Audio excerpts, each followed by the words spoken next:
Blowout numbers. That's what we saw today in the jobs report for May. 390,000 new jobs created. You're talking blockbuster numbers right now. Hi, everyone, and welcome to BHS Live. I'm Todd Schoenberger in power-hungry Washington, D.C., and I'm joined by my co-host, Tobin Smith, out in sunny Scottsdale, Arizona.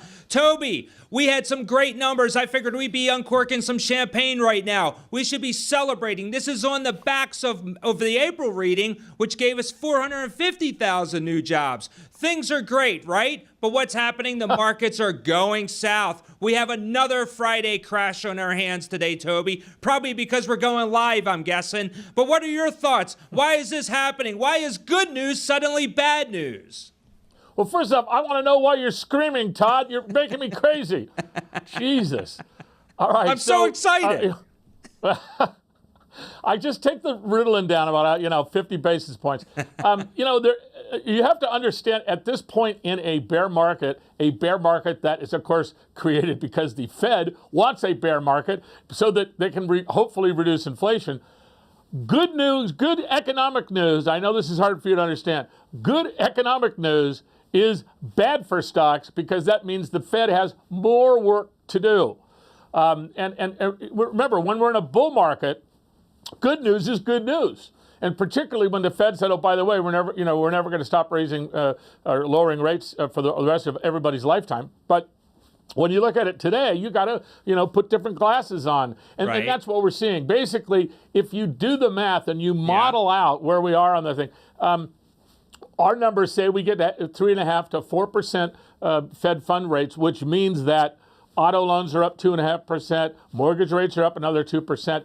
That is all they can do. They only control two things in the economy. One is how much cash is in there, and number two is what the rates are. If they raise rates to a certain point, people stop, buying houses at the margin. They stop buying cars at the margin. That's 30% of the GDP of the United States right there. So they're doing their job. And if an investor doesn't understand that, then they shouldn't be owning stocks right now. But you know what? If you look at middle America right now, they're going to open up their newspapers tomorrow morning, and they're going to see this great story about all these great jobs that are being created. You can even dig further into the details and look that we have close to 2 empty jobs for every person looking for work right now. I mean, it's incredible. What a great time to be an American. Even the President of the United States was speaking today about how great this jobs report is. But what's happening? All of a sudden, we have the markets dropping. We have the household balance sheet that's currently crumbling right now. Toby, what are you going to tell your investors when they open up that newspaper tomorrow and they start scratching their heads saying, what's going on? Well, they're not going to scratch their heads, Todd, because they've been trained for the last 25 years to understand the business cycle. But all right, number one. Number two, I don't care whose fault the 8% inflation is, but 8% inflation, my favorite statistic I saw, it was out of the, I think, Wall Street Journal today, was that households with $250,000 incomes are living paycheck to paycheck. Yeah. And if you think about that, that's not middle income America. Middle income America is about $71,000 a year of income. So it's not just middle America; it's higher end. And again, we had a 12-year run, baby. 17% a year returns in their 401k. If people think that they were going to earn 17% a year, I mean that's in their QQQs and the high-end Nasdaq.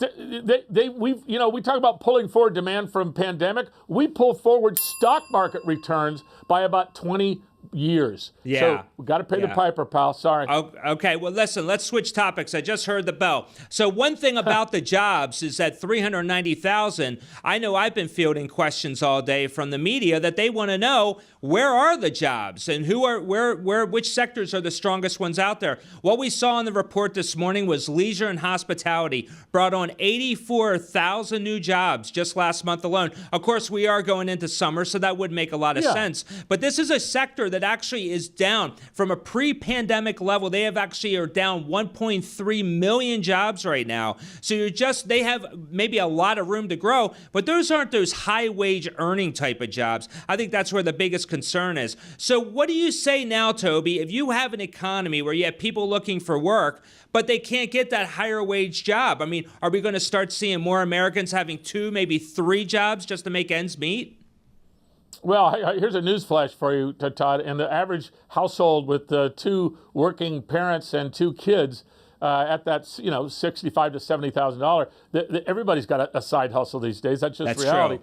True. But let's look at you can't get oil derrick hands, guys, to come out and work in the desert of Texas because they're getting paid $22 an hour at Amazon plus benefits plus pension, et cetera, et cetera.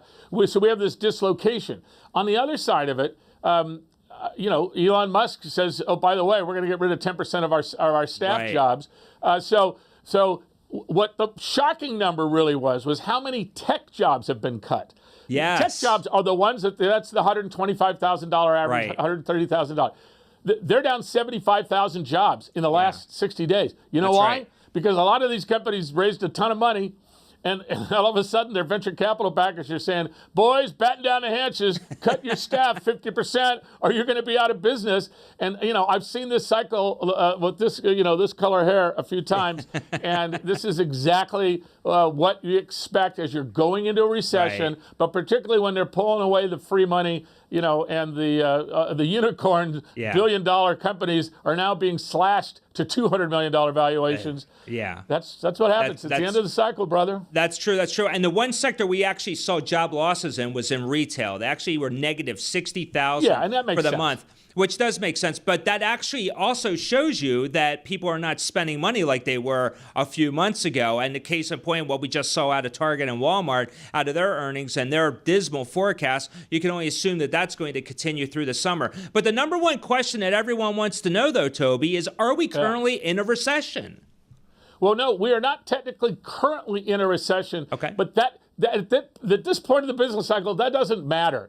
Because, again, for the average household, they've had to cut their discretionary spending so much, and that's the Target Walmart issue, that they are literally spending, with a $400 in the bank, everybody talks about how great the consumer, how wealthy the consumer is, that they have $5,000, on average in their checking account. Well, that's complete malarkey. At the higher end, 60% of our households, however, do not. That's why you get Target and Walmart, but that's not going to get any better, Todd. That's the issue.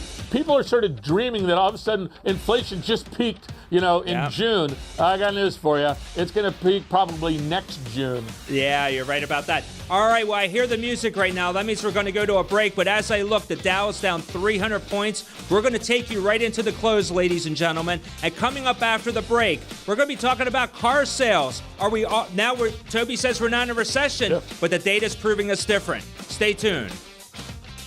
Buy, Hold, Sell Live, brought to you by Transformity Research. Hey friends, investor friends, this is Tobin Smith. I just show this if you may remember me from my 25 years on business TV, but it's not about me, brothers and sisters. It is about this. We are about 5 times the average, stock average, over the last 2 years, but more importantly, this year, we're up about 67% in our portfolios, while the S&P is down, 12% and going deeper. And the Nasdaq's down 25% and going deeper. Let me ask you this. Are you tired of losing money?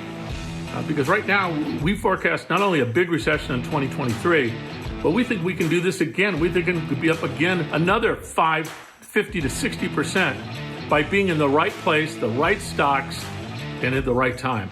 That's what we're doing right now. So join us, transformityresearch.com. Get on our free newsletter, transformityresearch.com. Join us for free and stop losing money.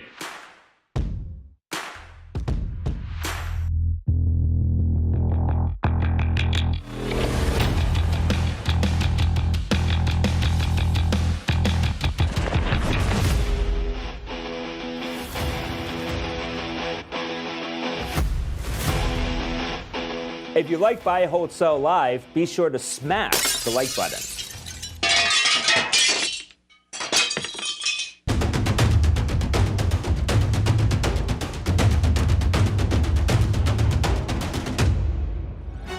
Lights, cameras, connectivity to every kind of screen, with 6 broadcast studios and experts ready to help plan the event. Big Wig Media's broadcast center at the Willard is the ideal headquarters to host your virtual meetings and video conferences. Let's get started.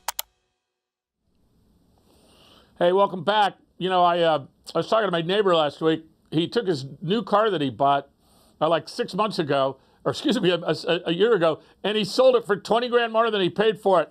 And he said, Toby, how could we be in recession, right?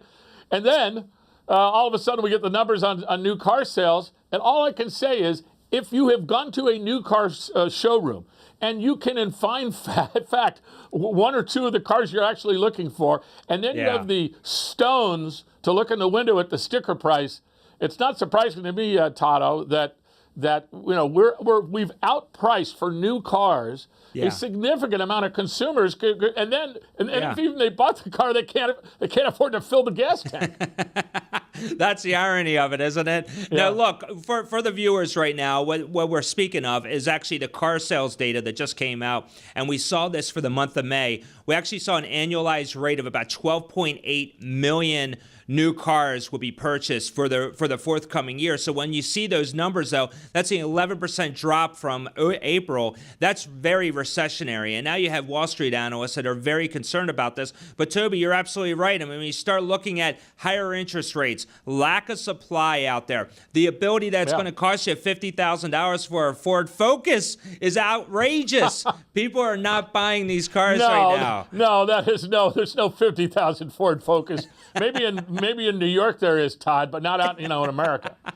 No, there you go. But what do we do though going forward? I mean, what this says for car sales now, we had some great news that came out of Ford. They're looking to hire 6,000 more people to ramp up their electric, that F-150, the electric version, which is great. They got this revamped Mustang. That's awesome. But then on the flip side of that, you got Tesla. You brought it up in the last block.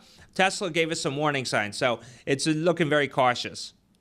Well, there's a process in how an economy that's grown for 12 years starts to react to Fed rate hikes. And the easiest one is the marginal buyer of a new car. If the rate is right now about 2.5%, 3% higher, that knocks out 8 to 10% of the buyers. They don't qualify for the loan, and they don't have the cash to put down. I mean, these are still about 45% of all these car new sales are actually leases, for crying out loud. So nobody down leases. So that's the part of the process. Automobiles, the sale, the servicing, et cetera, and the building is about 6% of our economy. So a recession starts at the most interest-sensitive areas of our economy, and that's homes building, home sales, car building, and car sales. 28.9% for you nerds out there of our GDP.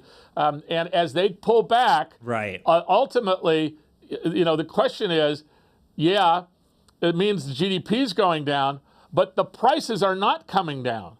Right. So the inflation rise stays set while the GDP is going down. And there's a word for that, my friend. It's called stagflation. Oh, my goodness. You're so right about that. But that doesn't bode well. Actually, that doesn't bode well, not just for the immediate future, but going long term, well into 2023. I think the real question Wall Street analysts want to say is, here you had a chip shortage. We had those issues. Then you have a part shortage. When is that going to improve? Because if you hear from people in Washington, where I am right now, that's not going to be improving anytime soon. So that means you're going to see car sales continue to further evaporate. And then going forward, that's not going to be good for those manufacturers. One thing that we don't really talk about is really the ability for these companies or these manufacturing locations, if they start shutting down. We haven't had that happen in America for some time, but the fear is real right now. I think I think Ford is on the phone for you right now. They want to tell you that you're full of malarkey. These union jobs, they're still understaffed too. It's the strangest thing. Among everything else of this week, people finally came to the conclusion is, I have no freaking idea about how to manage the 12 different things that are affecting the economy simultaneously, about 8 of which haven't happened in 40 or 50 or 70 years. Right. You take one data point and then you connect that dot. Well, the dot falls off. You take this one. But the one that we look at the most in GDP are the interest-sensitive plays, the housing and the cars. That will tell you when that part of the economy is receding. And Todd, people get confused on what a recession is, the idea that it's 2 quarters of a negative GDP. But it doesn't happen all over the economy in the same way. It starts at the houses and cars. Then it goes to the retail. Then it goes to, discretionary, blah, blah, blah. Yeah. That's the business cycle. It's been around for, hundreds of years. The business cycle was stopped because the Fed decided that they were going to make money for free and everybody was going to get, rich. Right. And you know what, Toby? I tell you what. Let's talk about one thing here quickly before we go to the break. Not to pivot off of that, but you did mention about technology. You are the tech guru. You're an aficionado of all tech stocks for buy, hold, sell. Let's talk about these cloud stocks. We did have a big IPO this week. UiPath came out, really shot up, really took a lot of these cloud stocks higher. What is your take? I'm sure you have investors that are asking, is now the time to be looking at cloud stocks? Well, listen, we've been long cloud stocks up until February 2020, right? And then it crashed, and then we reloaded. But the issue now is, in a bear market, one of the great things about a bear market, Todd, is you can then separate the wheat from the chaff, the real players and the sort of wannabe players. The issue now today, however, is I'm not going to recommend a cloud stock that does not have real earnings, that I still have to wait 5 or 6 years down the road, because as interest rates come down, those earnings become worth less. Yeah. However, if you look at Mongo, my favorite, Mongo, like Sheriff Bart, remember that? There you go. Mongo database, they are the database behind literally millions of apps. Those apps won't work without Mongo. That's the first payment they make on the month or at the end of the month, because if they don't have Mongo, then they're out of business. Same thing like Twilio. When you make a purchase at a store and then they send you a text to say, do you want that delivered, or so on and so forth, that's Twilio. Same thing. They and Ring Central are two of these, the two major players. So we're starting to nibble at these, baby thrown out with the bathwater deals. And then Viva Systems, which is in the medical professional sales marketing area. It's North America.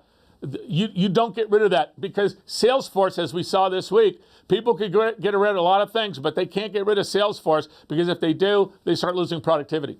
Yeah, and I got to tell you, those are all big winners. I can see why you are helping your clients with those picks. Another one that they might want to look at is this Wisdom Tree Cloud Computing Fund. It actually had its best day once UiPath went public. That's one that all investors might want to take a hard look at going forward. But Toby, that's great for all the cloud stocks. That's wonderful. Coming up after the break, I got to tell you, the markets are continuing to erode right now. The Dow's down over 330 points. We have a few minutes before the close. We'll take you right up to it. Coming up after the break, though, Toby and I are going to tell you what to look out for next week. We'll be right back. Buy, hold, sell, brought to you by Crosscheck Management. Hi, everyone. I'm Veronica Dudo, and welcome to Buy, Hold, Sell. If you have the Russians that are going into Ukraine, the Americans and the Germans and everyone else in Europe is going to say, hell no. If Russia doing things, logically was their MO, I'd agree with you. Yeah, Todd, why don't you get him on a phone call right now? Hello, you. Financial News TV, just the way you like it. Fast-paced, unadulterated, in-your-face, rock and roll style. Join us next time on Buy, Hold, Sell Live. Oh, yeah, I'm going to remember all that. I can't even remember. Oh, God. Yeah, I want you to, oh, my God. Fast-paced, no, oh, sorry. Take one. Fast-paced, no holds barred, in-your-face, rock and roll style. Woohoo! Let's kick some ass.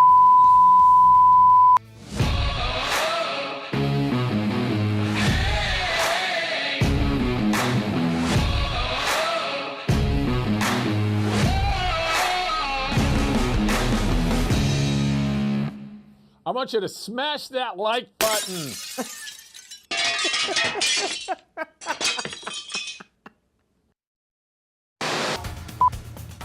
Track, cue, dissolve. Good morning and welcome from Bigwig Studios. From the Bigwig Media Studio. Bigwig Media's broadcast center at the Willard is the ideal headquarters to host your virtual meetings and video conferences. kudos to our team who's running around behind the cameras. What I liked about working with Big Wig Media was you guys are the experts. Our industry pros have you covered. Let's get started.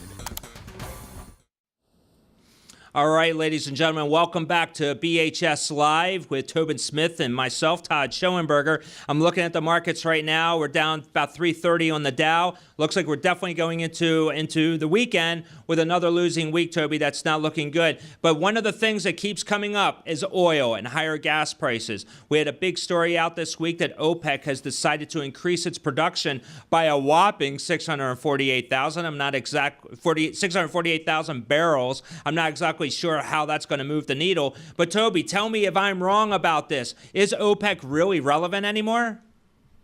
Well, they're relevant in a way, but this is, I think you're missing the point. It's there that amount of oil per day that they're bringing in is literally a drop in the ocean, because on the other side of it, think of it like it's a oil tanker. Maybe they're pouring in 658,000 barrel a day, but Russia is losing 3 million a day. Right. That's not being exported. Number one. Number two, Russian oil is a very heavy type of oil. It can only be refined certain places. So even if you had new oil coming to those refineries, they can't freaking refine it because these refineries are set up years in advance. So oil prices will be going higher, and let's not forget, we have 14 hurricanes that are forecast this year. This is the third year of these very high hurricane counts. As soon as one hurricane hits the sweet spot of the Gulf of 162, drilling rigs out there pulling out oil and natural, when that happens, you've got $150 oil, WTI, U.S. based, and you probably have $12 natural gas. And that's going to happen because our reserves of oil are at the lowest rate they've been in 35 years. I mean, we sent this oil into the market like we're going to bring natural gas. I mean, gasoline prices down. Oh my gosh, how come that didn't happen? Yeah. And now when we get hit with the hurricane, I mean, when we get hit with the hurricane and they stop the oil coming in from the derricks, they're going to go, well, let's go to the reserve. Oh, wait a minute. You drained it. I didn't drain it. You drained it. Right. I mean. Right. This is the thing about it, though, is when you start looking at human consumption right now, and the numbers vary. The EIA has come up with some numbers. They actually have United States consumption at about just under 20 million barrels per day that we're using. It was a lot higher a few years ago. That might be a realistic number. But worldwide, you're looking at pumping out just out of the ground 88 million barrels of oil a day, yet humans are consuming 89 million barrels of oil a day. I mean, eventually those numbers will crisscross, and you're going to see these numbers shoot up. And like you talk about the hurricanes, if we do get something like a Cat 4 or a Cat 5 into the Gulf region here, that is not going to be good. You will have a hurricane premium, not to sound like Jamie Dimon, of course, with that hurricane reference. Yeah. But where do we go after you. But is now the time, Toby? What do you think for investors right now? If you're looking at oil stocks, they have been shooting up. ExxonMobil is just touching at $100 a share right now. We haven't seen a level like that since 2008, when oil was $1.40 a barrel. Right. I mean, but Todd, think about this for a second. First off, if low price to earnings ratio stocks are more desirable in an interest rate rising environment, which we have, ExxonMobil sells for 5 times its earnings, forward earnings. Right. Chevron sells for 4 times its earnings. Number one. Number two, the $180 billion of cash flow that has been generated in the last 12 months for the energy, both natural gas and oil, is more than the last 20 years. Think about it. And then number three, the point is, because they were so under-invested, they're 10 years behind in investing. So there's no way to go here. We could drill 100 wells tomorrow. They wouldn't start producing new energy in a year and a half. So get used to it, pal. Yeah, I got to tell you, I'm going to start calling you Maverick. How's that sound? I don't know if you saw the Top Gun movie, but we're going to call you Maverick on this one. I'm in. There you go. Well, listen, next week is another big week. We have a lot of key reports that are going to come out. But next week also starts the quiet period for the Fed, because that leads into the June 15th meeting, which we all know is looking at like another 50 basis point rate hike. But next week, on Friday, we get the CPI data. We're going to be looking at some inflation numbers. What do you think, Toby? You think the Fed, are they doing enough right now at these 50 basis point clips, or do you think they should do more? Yeah. No, they're doing the amount that is politically correct. But if if you do the math, and I got a C+ in math my entire life, but even I can do this math, that you can't have at the same time an energy shock, a food price shock, a rent price shock, a housing price shock, all of which is about 50% of inflation, and then have a wage spiral. Because now, when the prices go up, I ask for more money. Look at when you shifted jobs in the last month, you got an 18% raise. Well, who's paying for that 18% raise? Well, the people who are buying the products and services. So we're in a wage spiral, energy spiral, price spiral, and 0.5%, 50 basis points. Like, that's going to do anything? At the margin, it'll take down some car sales, it'll take down some house sales. But the Fed has to smother the American economy to get anywhere near 3%, 2.5% inflation over the next 6 months. Okay. And they don't have the stones to do it. No stones. That's right. You got to have the stones to be able to do that. There's no doubt about it there, Toby. All right, so you have that going on. We had so far 90% of S&P 500 companies have reported their quarterly earnings, and we're nearly finished with the earnings period. And of that, we actually have 77% that have actually beaten their earnings, the Wall Street estimates. Numbers are looking good. The only difference is that the forward guidance for most of these companies that did beat, it's really negative right now. It's not looking good. You know, coming up at 4 o'clock on our 4 o'clock show, we actually have a stock that not only beat their earnings, they beat it on the revenue side as well, but their forward guidance is exceptionally bullish. I hope all the viewers do tune in for that 4 o'clock. And don't give away that stock, because we want to save it for 4 o'clock. But Toby, what are you telling investors? Because now, are you thinking of maybe now I might want to nibble a little bit, thinking I'm going to take advantage of the pessimism that's out there? All right, but Todd, think about this. So we run a master portfolio. We call it Ultra Income Plus Growth. Love that. That's up today 92% for the year. Wow. And what do we own? I trademarked the word de-Russify portfolio. Love it. Our de-Russify portfolio is tanker delivery rates are up 200%. Yep. Natural gas LNG is up 180%. Pipelines, energy companies, energy trusts. People say, are you overweight energy? Well, it's sort of hard to be overweight energy. If there was peace tomorrow, then maybe we'd have a different deal. But until then, it's oil, baby. Oil, natural baby. Gas, tankers. Oil. All right. Yeah. Oil is just like oxygen. That's right. All right, listen. You got it. Coming up at 4 o'clock, we hope all of you come back and watch us at 4 o'clock. We have a special guest with us, Jordan Kimmel. He's coming back to the show. We got a lot of positive feedback from him. He's exceptional with his knowledge, and he has a lot to say, especially about this jobs report. So we do hope you tune in for that. And going in right now to 3:30 right now, the Dow is down 320 points. We are going in for another losing week. We'll see how things end up as we get to 4 o'clock, but we hope to see you then. Thanks for joining us. It's a bear market, Todd.